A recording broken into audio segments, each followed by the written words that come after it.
International law remains in want of US commitment.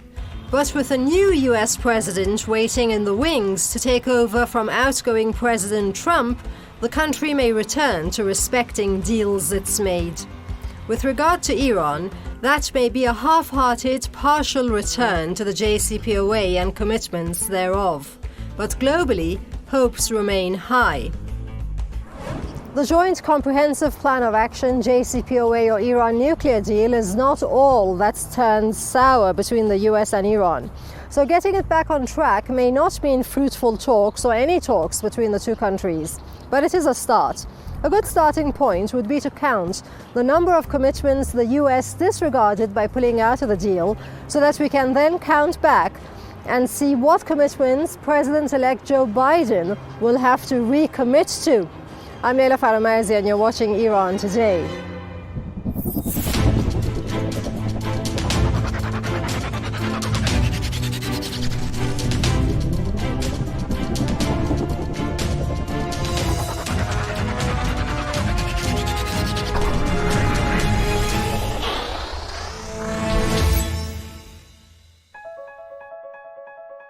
What Iran expects before getting into talks with America is that it respect its sovereignty and independence.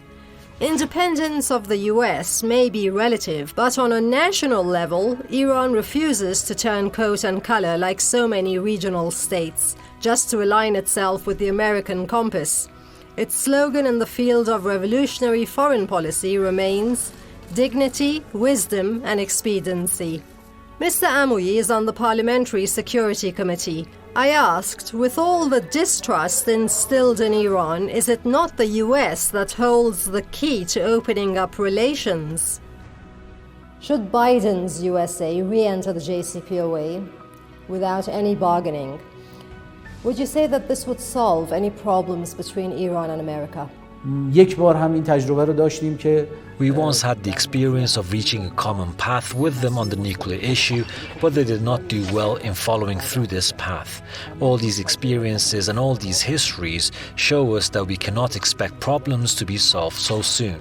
That is in fact as long as US policies are regulated in such a way that is in the interests of the Zionist regime in the region, do not recognize the sovereignty of the countries in the region, or intend to interfere in our internal affairs and neighboring countries. One cannot expect that problems between Iran and the US will be solved. Perhaps re-entering the JCPOA or Joint Comprehensive Plan of Action can be a sign of America's good faith and respect for its Iranian partners' interests. Joe Biden has said he will re-enter the deal, which would mean again lifting economic sanctions off Iran. There is a condition that Iran step back into full commitment to the deal. Now, Iran only started stepping out reversibly in response to Donald Trump's backing out of the deal altogether. So no problem there. Iran will recommit. However, it will not renegotiate the deal.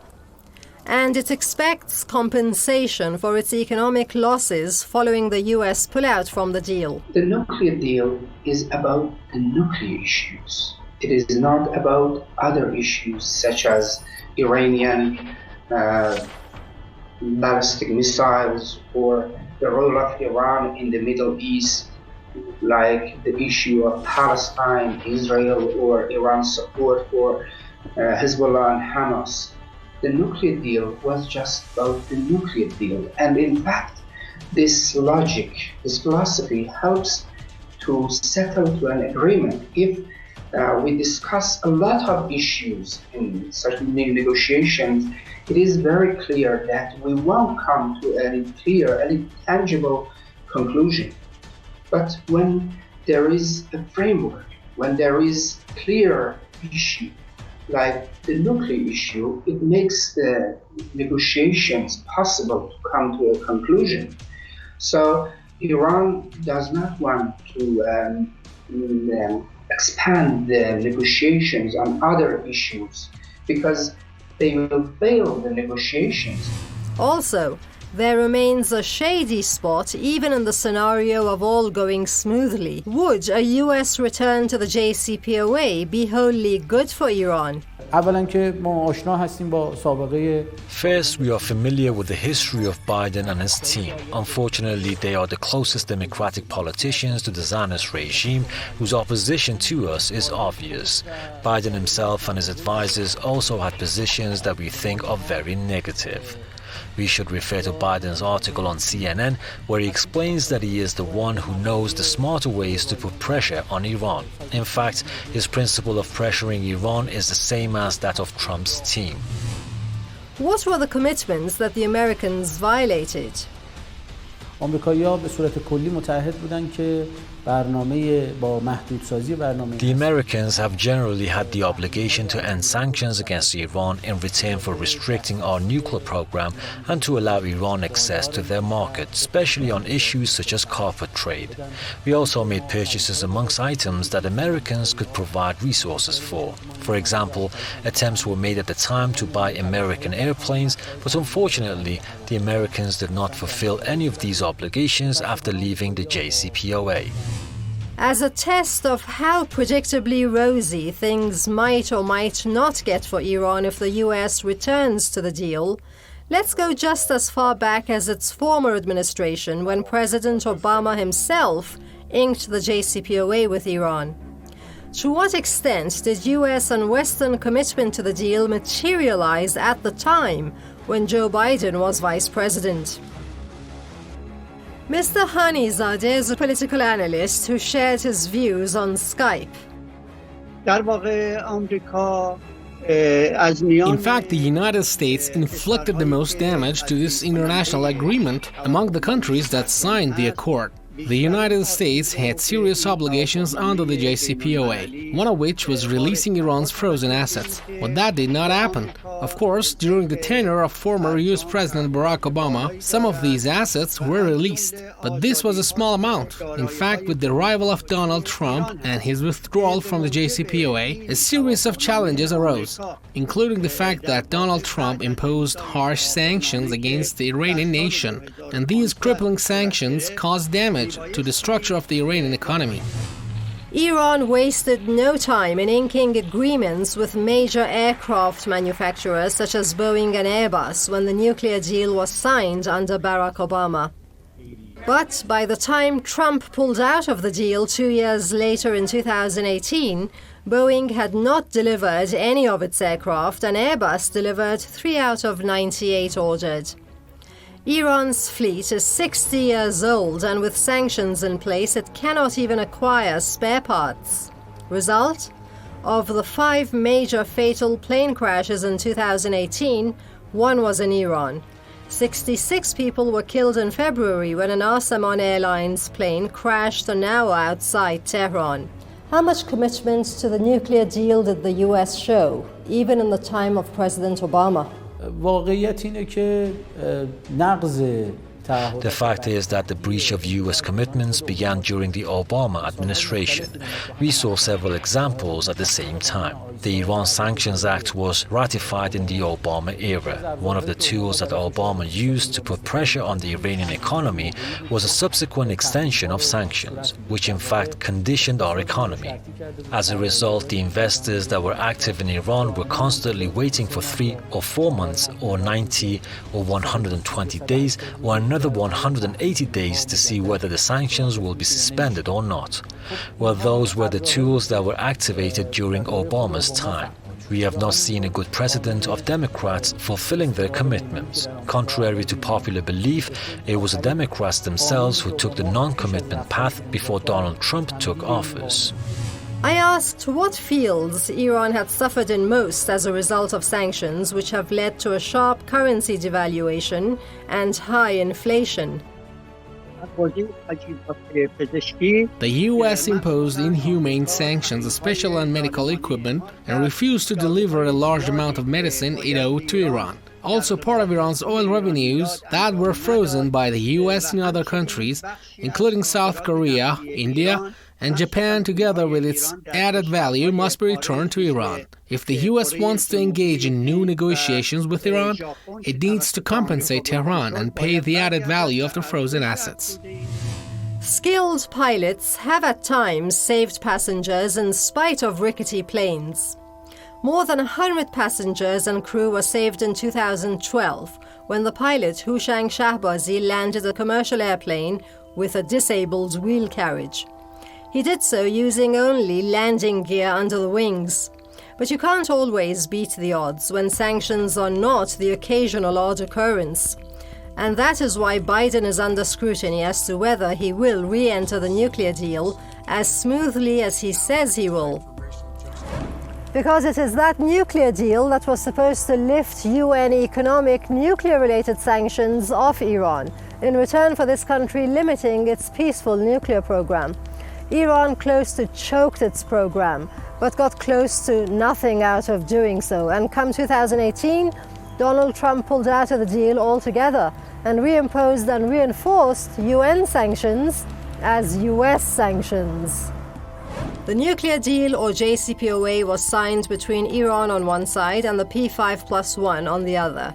The P5+1s, the permanent UN Security Council members, the US, UK, France, Russia and China, plus Germany. In fact, after signing the JCPOA, while the United States was reluctant to fulfill its obligations, it expected Iran to do so unilaterally. And for this reason, the United States expected to disarm Iran through the JCPOA and paralyze Iran's defense capability. Unfortunately, the Iranian people and the leader of Iran and the officials of the Islamic Republic of Iran acted very smartly. Although Iran opened all its nuclear facilities to IAEA inspectors and allowed inspections of all Iranian nuclear facilities, the United States did not honor its commitments, proving that it does not adhere to international agreements. The US's violation of UN Security Council Resolution 2231 is all the more bewildering because it was in fact submitted by the United States itself for the UN Security Council to adopt on 20th July 2015.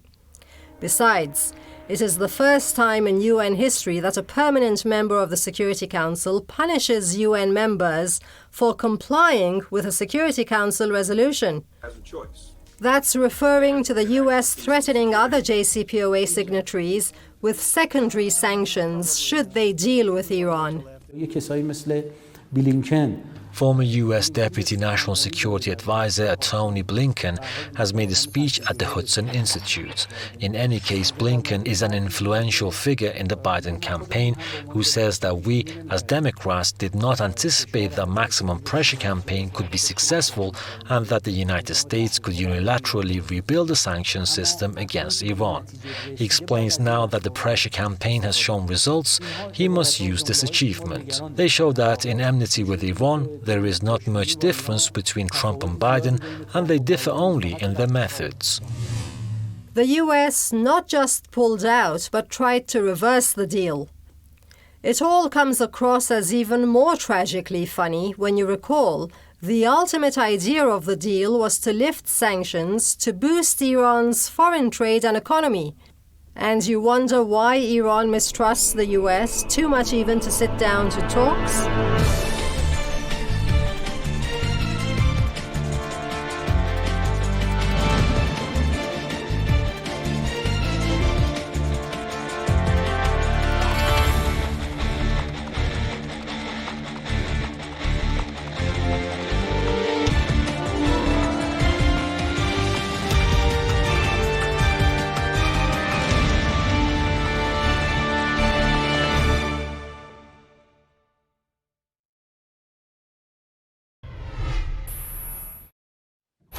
The US and Britain overthrew the oil nationalization-era Prime Minister Mossadegh in 1953.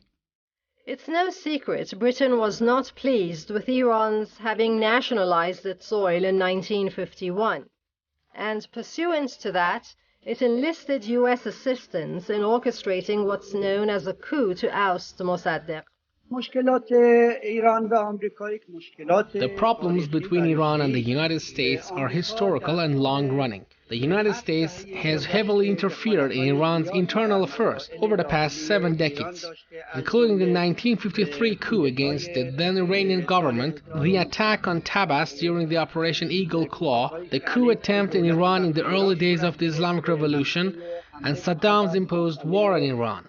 These are the results of U.S. intervention. And therefore, the United States must first and foremost ensure that it does not interfere in Iran's internal affairs and deals with the Iranian people with respect and show willingness for friendly and mutual cooperation. Also, the US backed Iraq when it attacked Iran in 1980 and during the 8-year war that followed, costing the lives of 300,000 Iranians and causing more than $1 trillion in damages. The US even stood by when Iraq used chemical weapons against Iranian soldiers and civilians alike. Not just that, it even assisted Iraq with satellite imagery and maps to locate where to hit with its dirty bombs. Even toward the end of the Iraq-Iran war in 1988, the US shot down an Iranian civilian airliner, killing all 290 people on board. Also, Iran was listed on the US Axis of Evil list in 2002 by the then-President Bush Jr. This was while Iran was one of the first countries to condemn the 9/11 attacks of 2001. Iran then assisted the US in the fight against the Taliban in Afghanistan, rounded up Arabs to counter Al-Qaeda, and so forth. And as recently as early January 2020, the US assassinated Iran's General Soleimanis and companions in Iraq. And he was a hero in the fight against Daesh or ISIS in Iraq and Syria. There's more to come, after a quick look at other media outlets with Shahrzad.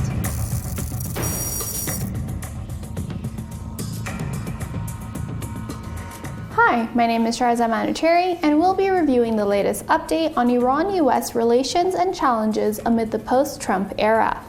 Caspian News reports President Rouhani claims end of maximum pressure by US on Iran. Iranian President Hassan Rouhani has expressed his belief that the era of maximum pressure by the US on Iran has ended, amid rumors that President-elect Joe Biden wishes to return Washington to the Iran nuclear deal. There are signs from America to Europe that show the world has understood that maximum pressure will not yield results, and it is coming to an end, Rouhani said, speaking via video conference to mark the inauguration of several national projects on November 11th. Rouhani said that a man, Donald Trump, whose term of office is coming to an end, was provoked from the beginning and left the nuclear deal with childish and delusional ideas, and the new person said that he was ready to return to the JCPOA. It is up to them. If they live up to their obligations, they can choose a new path. The Wire states US-Iran relations. Biden may avert risk of conflict, but long-term plan remains unclear. It seems the only benefit that Biden's presidency might have in the short term is to avert risks of a US-Iran conflict and partial easing of sanctions, so that there will be a slight and temporary improvement in the living condition of the Iranian people. I believe Joe Biden is more likely to pursue Trump's maximum pressure campaign against Iran by keeping the bulk of sanctions to guarantee that Tehran will never get back to the days before the JCPOA agreement, prominent reformist journalist and analyst Abbas Abdi wrote. Meanwhile, Biden is a first-term president who will have many competing priorities on his desk, from domestic issues including the deadly COVID-19 pandemic and an economic crisis, as well as a divided society plus a hostile Republican Party, as well as the foreign policy issues like the broken ties with Europe that all need his immediate attention. So amid all these problems that have a direct impact on the American people, it remains unclear how much political capital Biden wants to devote to Iran. The Atlantic Council claims optimism and obstacles for US-Iran relations under a Biden presidency. Biden has argued that Iran is a destabilizing actor that should never be allowed to develop nuclear weapons. In September, he pledged to return the US to the JCPOA as a starting point for follow-on negotiations if Iran returns to strict compliance. More recently, a former senior Obama administration official, Amos Hochstein argued that in the first months of Biden's presidency, we'll either see him rejoin the deal fully or what I would call JCPOA minus, meaning lifting sanctions in exchange for suspending some of the Iranian nuclear programs developed in the past 3 years. The Biden administration will reach out to its traditional allies, Britain, France, and Germany, as well as the European Union, to rebuild the Obama-era coalition that produced the JCPOA. At the same time, European countries will seek to bridge the gap between Iran and the US elections and Biden's inauguration. In his congratulatory message to the US President-elect, German Foreign Minister Heiko Maas tweeted that we will only be able to solve international challenges if we join our forces. He specifically called on the Biden administration to work closely on Iran. Other European leaders have also expressed the need for renewed cooperation between transatlantic allies. That's all for this segment. We'll see you next week. Whether it is safe to even sit down to talks with a country used to 4 years of deal-breaking and 40 years of no dealing with Iran is a question pondered at the highest levels of the system. The leader, Ayatollah Khamenei, has warned any negotiation with the US will have no outcome but material and spiritual harms. He said it in the context of the US pullout from the JCPOA. اینی که دشمن میگه بیایید مذاکره کنیم یعنی این که بیایید شما پشت میز مذاکره بنشینید، ما به شما بگیم آقا باید شما موشک نسازید، شما هم باید قبول کنید. اگر قبول کردید یعنی خودتون رو بی‌دفاع کردید، اگر قبول نکردید همین آش است و همین کاسه، بازم دعوا، بازم تحریم، بازم تهدید. نظام سیاسی آمریکا ادعای مسائل حیاتی رو در مورد جمهوری اسلامی ایران داره. یعنی میگه شما امکانات دفاعیتون رو کنار بگذارید، شما اقتدار منطقه‌ایتون رو کنار بگذارید، شما قدرت ملیتون رو کنار بگذارید. و اینا رو که نمیشه هیچ انسانی که با شرف هست در علاقمند به حفظ مصالح کشوره که زیر بار این حرفا نمیره. مذاکره یعنی اینی که بنده مخالفت میکنم با مذاکره معناش اینه. ولی ما با همه جای دنیا غیر از آمریکا و غیر از رژیم جعلی صهیونیست خب مذاکره میکنیم، با همه ارتباط داریم، مذاکره میکنیم، میشینیم پا میشیم، مشکلی نداریم. The leader did also acknowledge Iran's own portion of blame for its economic and medical woes with COVID-19 raging on. He said it's not that he believes in cutting off relations with the outside world altogether. His words were, "Relations should be kept in place. The important thing is that we not ask others and foreigners to give us the cure, because the cure exists in us and in the country, an important element of which is increasing production." In other words, solving domestic economic problems does not necessarily depend on the existence or non-existence of sanctions. In fact, both mismanagement by the government or the system and sanctions by the United States, both of them are the source of problems in Iran. We know that prior to sanctions, Iran's growth rate was very high. It was about 6%, and after that, the growth came to just less than minus 6%.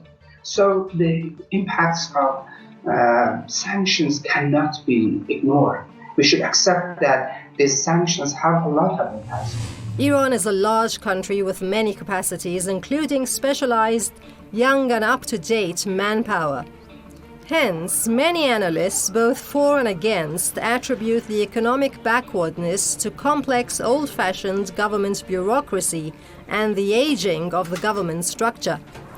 The problem with a dated, all-encompassing bureaucracy is that it leads to the hoarding of wealth and credit and power, and that is recipe for a creeping corruption. It can be prevented by leaving bureaucracy to macro-political matters such as war and peace and foreign affairs, and allowing everyday matters in the hands of citizens and electronic services. Also, the revealing balancing power of the media should not be overlooked in keeping the system and systemic individuals in check.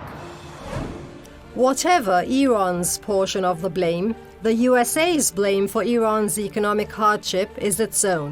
Biden will have a lot of practical convincing to do to regain Iranian trust. It won't be easy, given Trump has made sure to make it as hard as possible for his successor to reverse the maximum pressure campaign and progressive sanctions Trump imposed on this country's banking, oil industry, and even partially medicine. That's it for today. Thanks for watching from the whole team. Don't forget to watch at the same times next week and each week after, as you never know what's on, and to leave your comments and topic requests. Bye for now.